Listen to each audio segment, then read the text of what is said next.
எனக்கு ரொம்ப சந்தோஷமாக இருக்குது. நல்லா இருக்குது, நல்லா நடத்தி கொடுக்குறாங்க. இவங்க நல்லா சுற்றி காமிக்காங்க. எல்லாமே எதிர்பார்த்ததோட வந்து ஆட்டோ வச்சுட்டு நிறைய இடம் காட்டியிருக்கிறாங்க.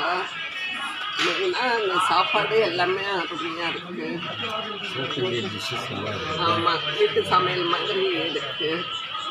எங்களுக்கு அதுதான், ஏன்னா சாப்பாடு நல்லா இருந்தால் தான் சாப்பிட்டுட்டு எங்களால் நல்லா இடம்லாம் சுற்றி பார்க்க முடியும். இந்த மாதிரி வீட்டு சாப்பாடு சாப்பிட்ற மாதிரியே இருக்குது. எனக்கு அது ரொம்ப பிடிச்சிருக்கு. வெளியிலையும் நிறைய கோயில் காமிச்சிருக்காங்க ஆட்டோ வச்சுட்டு. நான் இதுமாரி வீடியோ பார்த்துட்டு தான் நான் இதில் வந்து போகணுன்ட்டு முடிவு பண்ணி நான் வந்தேன். ரொம்ப நல்லா இருக்கு. நாள் போனதே தெரியல, அந்த அளவுக்கு ஸ்மூத்தாக போச்சு. நல்லா இருக்குது, ரொம்ப சந்தோஷம். Thank you, welcome.